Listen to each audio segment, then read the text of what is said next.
Hi friends, എല്ലാവർക്കും തൃക്കാർത്തിക ആശംസകൾ. എല്ലാ വർഷവും നമ്മുടെ പറമ്പിലുള്ള കാച്ചിലാണ് കാർത്തികയ്ക്ക് ഉപയോഗിക്കുക. അതിനായിട്ട് 3 ചുവട് കാച്ചിൽ നട്ടിട്ടുണ്ട്. ഒരു ചുവട് കാച്ചിൽ വിളവെടുത്ത് തൃക്കാർത്തികയിലേക്ക് കടക്കാം.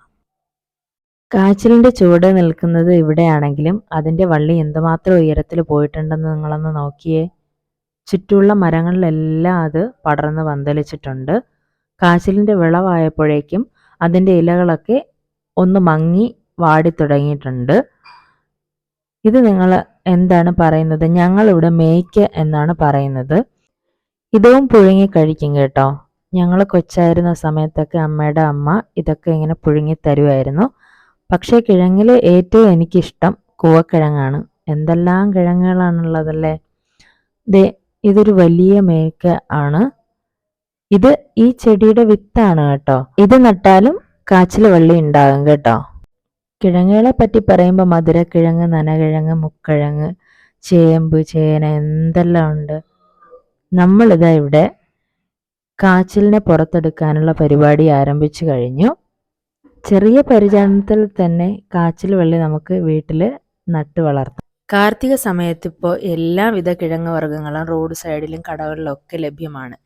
എങ്കിലും നമ്മുടെ പറമ്പിൽ നിന്ന് സ്വന്തമായി നമുക്കുണ്ടാകുന്നത് എടുത്ത് കഴിക്കുമ്പോഴുണ്ടാകുന്ന ഒരു മനസ്സുഖവും സന്തോഷവും ഒക്കെ ഒന്ന് വേറെ തന്നെയാണ്.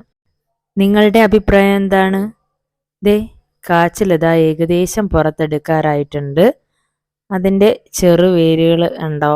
ചെറിയ വേരിൽ നിന്ന് അതിനെ പതിയെ പുറത്തെടുക്കാനായിട്ട് നോക്കുകയാണ്.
എടുക്കാവുന്നതാണ്.